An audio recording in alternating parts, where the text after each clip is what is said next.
So सबैलाई स्वागत छ नयाँ भिडियोमा। र मैले यो भिडियो चाहिँ बेसिकली युट्युबमै हाल्छु भनेर बनाएको होइन। मलाई जस्ट आफ्नो लर्निङ स्किल पनि बढ्छ अनि आई होप फ्युचरमा कसैले यो भिडियो काम लाग्छ कि भनेर मात्र बनाइदिएको मैले। सो बेसिकली अब एचटिएमएल सिएसएस जुन छ एचटिएमएल सिएसएस अनि जाभास्क्रिप्ट अथवा पिएचपी पनि युज गर्न सक्नुहुन्छ जाभाको ठाउँमा होइन। So basically if you are start thinking of coding होइन, कोडिङ सुरु गर्न खोज्नु भइरहेको छ तपाईँहरूले भने कसरी गर्नुहुन्छ भन्दाखेरि चाहिँ तपाईँहरूले एचटिएमएल सिएसएस बाटै सुरु अलिकति हल्का नलेज भयो भने त हुनुपर्छ नि त होइन, कोडिङ भनेको के हो बेसिकली होइन। त्यसको लागि तपाईँले एचटिएमएल सिएसएस बाटै युज गर्न स्टार्ट गर्न सक्नुहुन्छ। यो भनेको बेसिकली तपाईँको वेब डेभलपिङको लागि हो। वेब डेभलपिङ भनेको हामीले जस्तै कुनै पनि वेबसाइट, लाइक मैले एउटा वेबसाइट खोलेँ है, let's go for this www.youtube.com एउटा वेबसाइट भएको छ है। Basically let's go with the basics है, बेसिक्सबाटै सुरु गरौँ। मैले एउटा यो वेबसाइट बनाएँ and it contents HTML CSS अनि अरू पनि जस्तै जाभा अर मेबी अरू कुनै स्क्रिप्टिङ ल्याङ्ग्वेजहरूको पनि युज भएको छ, हाई लेभल ल्याङ्ग्वेजहरूको पनि युज भएको छ है। त्यसैले भएर चाहिँ यो एउटा वेबसाइट चाहिँ धेरै यस्ता कुराहरू गएर बनेको छ। ल यहाँ हामीले देख्न सक्छौँ, यहाँ धेरै एचटिएमएल के भन्छ अरे ट्याग्सहरू हेरेर देख्न सक्नुहुन्छ, एचटिएमएल ट्याग्सहरू युज भएको छ। र यही हो वेब डेभलपिङको लागि चाहिँ युज हुने भनेकै हाम्रो एचटिएमएल हो है। सो एचटिएमएल भनेको हाइपरटेक्स्ट मार्कअप ल्याङ्ग्वेज। बेसिकली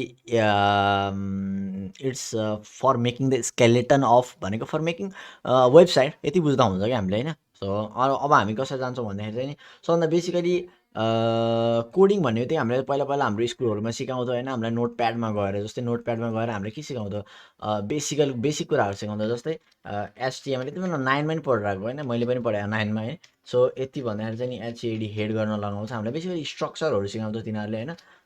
त्यो हामीले स्ट्रक्चर त यहाँ जान्नु नै पर्छ है। माई नेम भनेर मैले लेख्छु र म यो चाहिँ टिआइटिएलई टाइटल, त्यसपछि स्ल्यास हेड लेख्छु म यहाँ, अनि त्यसपछि यहाँ गएर बडी, त्यसपछि बडीमा गएर म यसले स्ल्यास बडी क्लोज गरिदिन्छु अनि मेरो चाहिँ close HTML.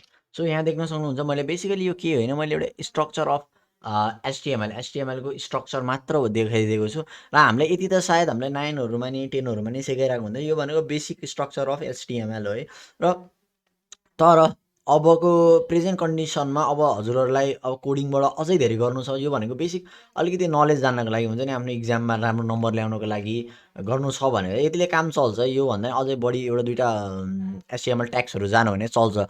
But for future पर्पोजेस, जस्तै तपाईँलाई चाहिँ ड्रिम छ कि म एउटा राम्रो वेबसाइट बनाउँछु, म चाहिँ नि पछि चाहिँ नि डेटा फेच हुने खालको राम्रो राम्रो उसहरू डेभलप गर्छु, वेबहरू डेभलप गर्छु भने तपाईँहरूको लागि चाहिँ नि यति मात्र जानेर चाहिँ अलिकति हुँदैन है, योभन्दा अझै बढी जान्नुपर्छ होइन। सो त्यसको लागि लेट्स गेट स्टार्टेड होइन। सो फर्स्ट अफ अल हामीले नोटप्याडमा गऱ्यो भने त हामीले नोटप्याडबाट नि पाउन सक्छ। हेरौँ नोटप्याडबाट हामीले धेरै पहिलेदेखि गरिरहेको हो नि त। जस्तै मैले एउटा सेभ गरिदिएँ आयुष डट एचटिएमएल भन्ने है, मैले डट एचटिएमएल गरेर सेभ गर्नुपर्छ, बल्ल हाम्रो आउटपुट आउँछ। सो मैले यहाँ सेभ गरिदिएँ र मेरो आइसकेको छ। मेरो डिफल्ट ब्राउजर जुन छ त्यसमै भएर आउँछ है। सो यहाँ यो मेरो एकछिन मेरो कोड भिएसएस अन रहेछ। सो यहाँ म युज गर्छु हेर्नु है। सो यसलाई ओपन विथ गुगल क्रोम र यहाँ माई नेम गरेको आइसकेको छ। र अब मैले यसलाई चेन्ज गर्न सक्छु हेर्नु है, माई नेम भनेर आइसकेको छ टाइटल है वेबको। अब हेर्नु है, यहाँ देख्न सक्नुहुन्छ तपाईँहरूले माई नेम भनेर आइसकेको छ माथिपट्टि यहाँ होइन। त्यसपछि अब म यहाँ गर्छु प्याराग्राफ राखिदिन्छु है, माई नेम इज आयुष भनेर है। त्यो आयुष भनेर म राखिदिन्छु है। सो अनि मेरो प्याराग्राफलाई म क्लोज गरिदिन्छु। सिम्पल युज अफ ट्याग्स हो है यो चाहिँ। सो यसलाई म सेभ गर्छु प्रथम त सेभ एज, त्यसलाई पहिले यसरी सेभ गर्छु म है, सेभ गर्छु र मैले आफ्नो यसलाई फेरि खोल्छु।